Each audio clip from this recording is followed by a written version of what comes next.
morning. Welcome back to Go Open, but don't settle down because we're about to go to a place where all the Lebanese people's friends live. It's called China. Then we're also going to meet the Translate organization. There are people who are making computing accessible to all sorts of different people in the masses from different language groups. And then we're going to play backgammon with a blue wildebeest, or should I say GNU. Open source software exists as a result of the combined efforts of millions of computer programmers, users and software vendors from around the world. They share their intellectual property freely, and they believe that software should cost nothing and should enrich the lives of users. Open source software is the alternative and biggest challenger to closed source or proprietary software. It generally costs the user nothing. It can be distributed freely to anyone. Download it, use it, modify it, and give it away. It's a whole new world. Open source is the future of computing. This week, first up, China, a country that really is fantastic. 1 billion people can't be wrong. The economic and industrial growth is second to none, which means it's first, really. IT is part of that growth. And would you believe it? Open source is already there. China, a cultural melting pot and the new superpower emerging from the East. Not only is it challenging the world economically, but it's also taking on the computing world with its new Linux operating system called Red Flag. Vincent Meyer of Rhodes University Media Studies has taken an in-depth look at this phenomenon. Red Flag is a really good-looking operating system. It's been designed specifically to entice users from Windows XP. So it feels very crisp, it's fast, it looks beautiful. I think the users will use it or consider it as one of the best distros of Linux on the market. Why is there a need for a Chinese Linux distro?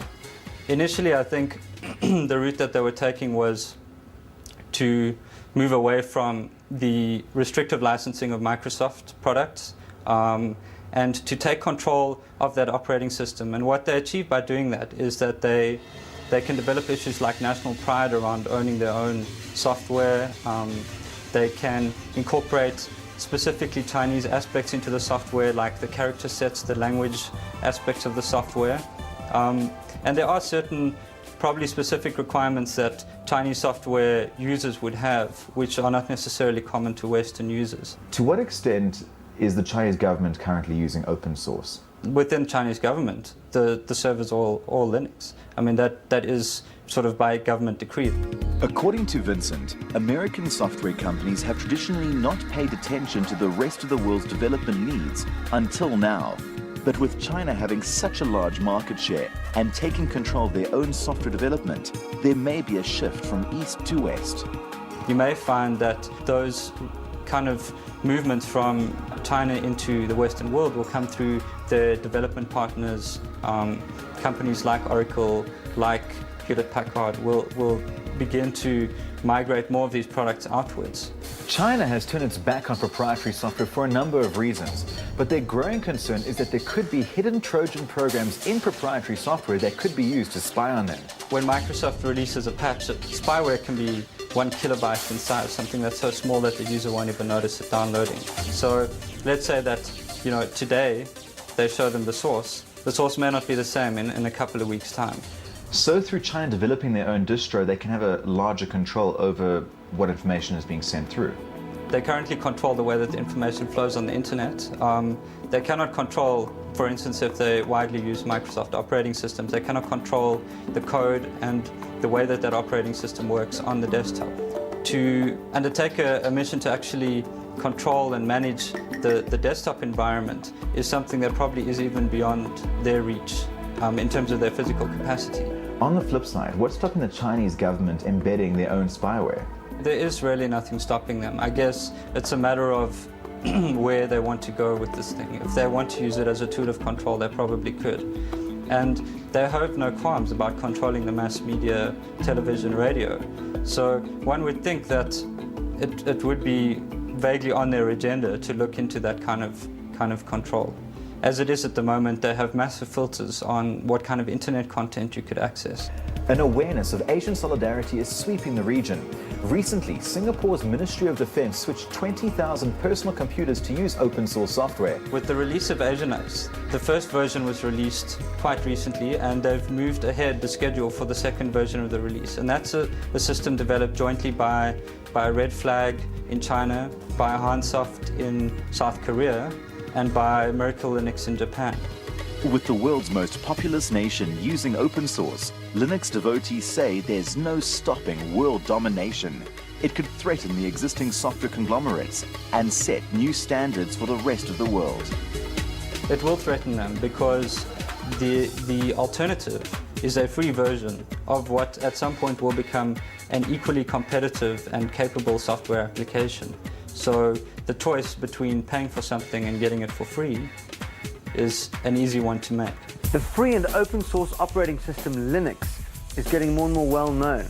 But what isn't known is that it was a collaborative effort of hundreds and hundreds of people who worked without pay to make it what it is today. Anyway, I'm sure you'd like to meet one of the men responsible for a large part of the work on the kernel. First of all, Alan, let's go into your history a bit. You were heavily involved in the development of the Linux kernel since its early days. Exactly what was your involvement in that? Initially, I was involved with the games industry, and I had a multiplayer game I was writing.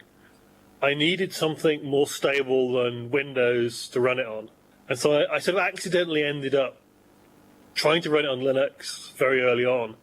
Linux wasn't good enough, so I started fixing bugs, improving Linux, making it do the things I wanted. And eventually I got hired by Red Hat, and I now work full-time professionally on the Linux operating system. What exactly is Red Hat in terms of Linux? If you look on the internet, there are millions and millions of pieces of software of variable quality. They don't always work together. So a lot of our job is putting these pieces together in a package people can use. To an average man, what can Linux do for them? It can give them an environment they are in control of. So, for example, large companies have looked, for example, in South Africa, at things like Zulu and said, oh, there's not enough money in this to justify translation.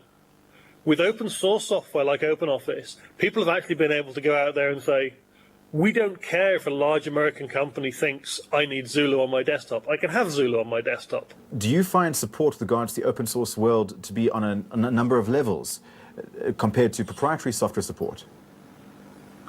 It's on a very wide variety of levels. That's actually really important because with a lot of proprietary software, if you go and you want support, there is only one support vendor. With Linux, I can, for example, go to Red Hat and say, I want 24/7 support. I want really high-end business support and I'll pay for it. At the same time, I can also go down the road to the university, find an undergraduate and say, can you fix this bug for me? It's really annoying and our vendor isn't interested. So not only is there a wide selection of support and options, but I as the customer get to pick rather than the supplier dictating what the support terms are. Fascinating. Wow. Anyway, just now we're going to find out about computing in other languages. So, you know, Hakuna Matata and La Bamba. And then we're going to meet a guy who's local, but he's a geek. So he's like a gleek.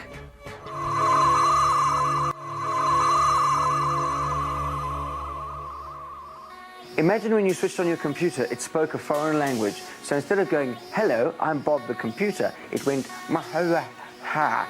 Well, that's how most Africans feel when they switch on a computer because it only speaks English. Everything should be translated for people who don't. For example, a Khoisan computer could go, and that's a double click. To promote computer literacy in a country where there is a high rate of illiteracy seems like wanting to run before you can walk. Yet for those who are semi-literate, a computer can open up worlds of communication and productivity. It can also be a tool for education and upliftment. The computer is just a tool. So if it's just a tool, then it must change to people.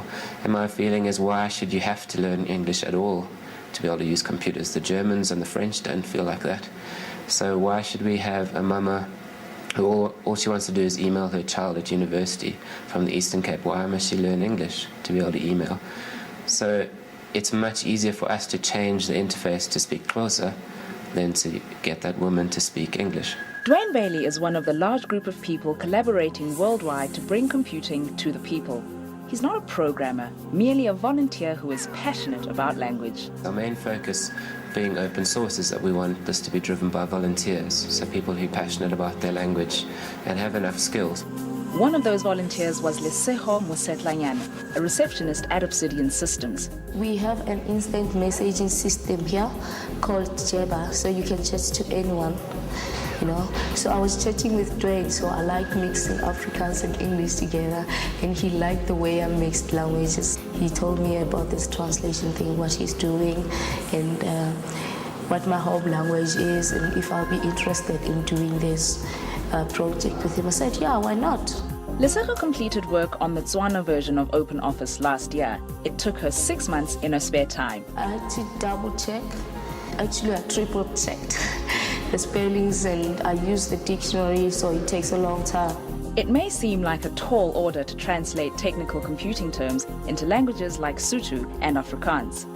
We have fights often with translators who say, but there is no word for proxy server. So we say, well, what is a proxy server? And let's unpack it and then work out a word. I mean, there are lots of ideas of a proxy. You stand in for someone to represent yourself at the king.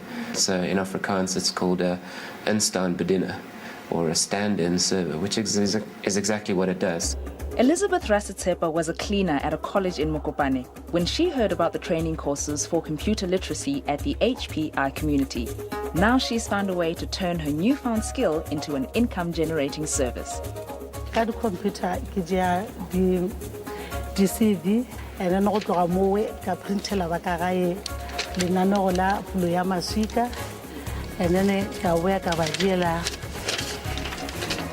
memo karata Le dikarata tsa di-birthday wa di etsa, tsa lenyalo.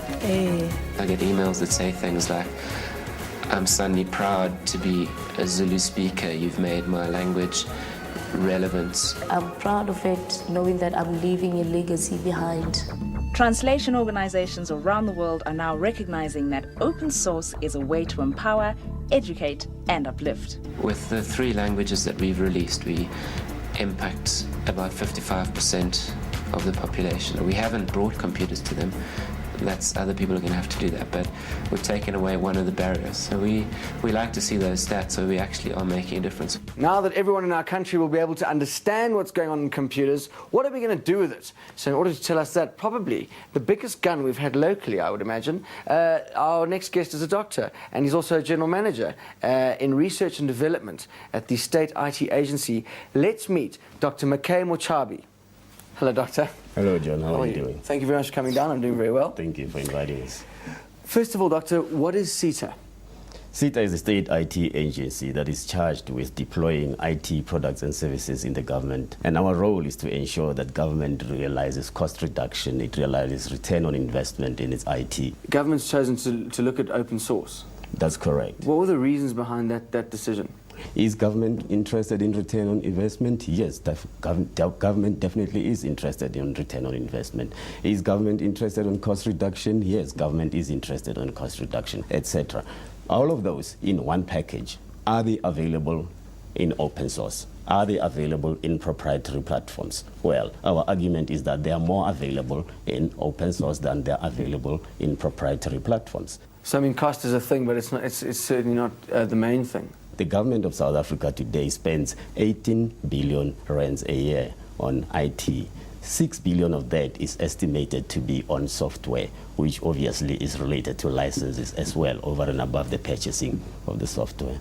What is the vision of the government with regard to this kind of enormous project, to this whole agency dedicated to putting IT into use? We're looking at taking 60,000 seats within government and studying what the total cost of acquisition, total cost of ownership and maintenance and services would look like if one were to migrate from proprietary to open source. But on the other hand, we're also doing demonstrator projects. We have just recently, together with our partners, built a corruption management database for the Department of Public Service and Administration. But the most exciting project that we just did that actually deals with open source is one at Helen Joseph's Hospital, where we actually gave nurses and doctors and all health practitioners around an application on their personal cell phone that makes them access a patient record in 5 seconds. And that whole system is built around open source. Next stop is Home Affairs. By the end of February, we would have completed a pilot that allows a citizen to actually query on the status of their application for an ID or an application for a passport. Thank you very much for joining us. That's Best of more luck. like democracy. Open source, it's democratic. We have proof now from the general manager. Thank you very much for joining us, Doctor. Thank you. Thanks a lot. Right, are you an open source boffin? Now there's a qualification you can get online that will tell everyone else that you really are an open source boffin. Go to www.icdl.org and look for the open source link and get certified. That's the International Computer Driver's License. You can hang that anywhere, and it's very exciting, and your computer will never get fined, so that's lovely. Coming up next, backgammon with GNU. That's GNU. It's a whole new way of playing with your dice. Yeah, very good. See you after this.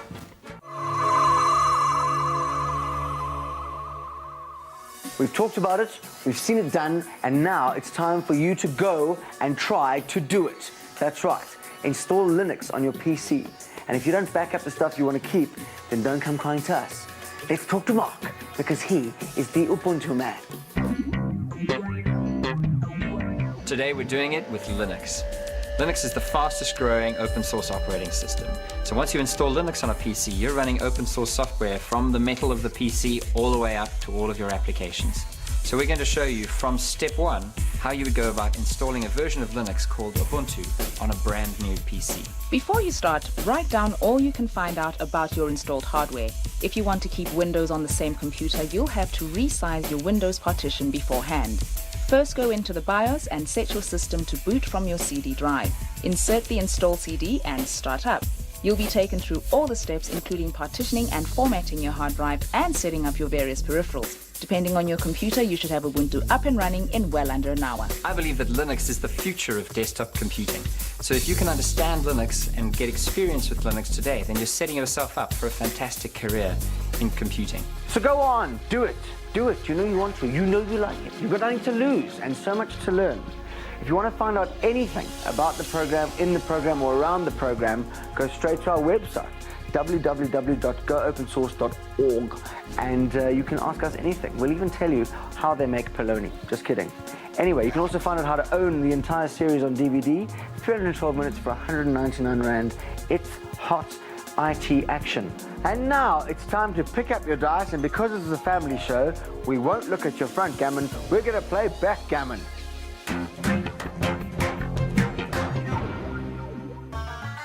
Backgammon is a game of skill and chance where two players take turns to move 15 tokens around a board based on the roll of the dice. The first to remove all his pieces wins. The origins of the game can be traced back 5,000 years to ancient Iran or Persia. The modern game has evolved somewhat, and like so many other things, has moved on to the internet. The good thing about playing on a computer is that you can play any time of the night because you're fundamentally playing people from all over the world. You can be playing someone from New Zealand one game, you can be playing someone from pop out of the next game. But you don't have to go online. The GNU Backgammon project now allows you to play on your computer against a system with highly evolved artificial intelligence. Certainly a program like GNU, which uses a neural net algorithm, how that's distinguished from an old-style program is that it learns, it can learn. And in fact, a very substantial part of programming that bot is its training. Like a child, you need to teach it. GNU Backgammon runs on a variety of operating systems and is an invaluable tool in learning the game. Many say it is superior to commercial equivalents. The other softwares which are available are actually quite expensive. There's Snowy, which is around $400, and there's also Jellyfish, which is a little bit less, at about $200. Well, it certainly has a number of very impressive and powerful features to analyze your game. It means that, you know, a lot more people have a lot more access to backgammon and advanced expert level backgammon. Oh, that Rafila girl has been crawling the web all week. Oh, just hate that kind of behavior on the web. We'll start off with a site that's quite delicious. Literally. There's a new phenomenon at del.icio.us. That's the word, delicious, with dots in between. The phenomenon is called social bookmarking. Basically, it allows you to share your internet browsing bookmarks folder with a whole community of people with similar interests to yours. You're also able to share their bookmarks. Delicious lets you store and categorize your internet bookmarks online, giving you cross-links between topics and even people. Find out how many other people posted the same link as you, follow which links they posted, or look at all the links that have been submitted. Considering moving across to Linux? One Linux link you're likely to find useful is www.linux.co.za. Here you'll find dozens of local Linux success stories and case studies. You'll be amazed at how many companies have already crossed over to open source software and the crazy ways they're using it. Most useful though is that you can find a case study that matches the profile of your business and find out how they did it. If you're pondering on the merits of shifting to Linux, you've probably got a whole load of software that only runs on Windows. Now, there is a free Windows emulator on Linux and it's called Wine. frankscorner.org gives you all the lowdown on how to set up Wine for various games and applications. With step-by-step instructions, frankscorner.org is an important resource for figuring out how to get your current applications running properly. To recap, you can surf to del.icio.us to get a taste of socialized internet browsing. Go to www.linux.co.za to find local stories about Linux migrations and its uses. And you're welcome to go to frankscorner.org to tuck into some good wine, the Windows emulator, and ease your migration to Linux. In our final episode next week, we're giving away the grand prize, a super duper uber prize, just to prove how generous we can be if the mood takes us. Nothing less than an HP laptop computer. Oh yes, shiny. So be sure to tune in for that one. This week we have our fantastic usual prizes, an HP PhotoSmart printer and camera bundle, 2 LG DVD writers, and a 17-inch flat screen monitor from LG as well. 2,000 Rand gift vouchers from Soviet. Just answer the simple question. China's Linux distribution is called A, Red Cow Linux, B, Red Flag Linux, or C, simply Red Linux. Send your answers as A, B, or C, plus your name to 34357, and you'll be charged 2 Rand per SMS. And the winners of last week's competition are... Dion Keown wins the 17-inch LG monitor for his PC. Clinton de Klerk and Annemarie Buerter each get an LG DVD writer. Jackie Lemon and Amanda Gower each win a 1,000 Rand Soviet voucher. And Neville January wins the HP camera and printer bundle. Congratulations to all of you. Next week, the final episode of this season of Go Open. We're not sure if we'll be back, so please watch, because also we will be answering that question everyone's been asking us forever, since the beginning of time and even before. How do you make money from open source? Watch next week and we'll tell you, as well as giving away a fantastic laptop from Hewlett-Packard, which has got a bit of Hewlett-in and a bit of Packard, and together they make a flappy thing. It's fantastic. Until next time, we'll see you, but you'll see us. We won't see you, but you'll see us, and that's really what counts. So until then, just don't blink.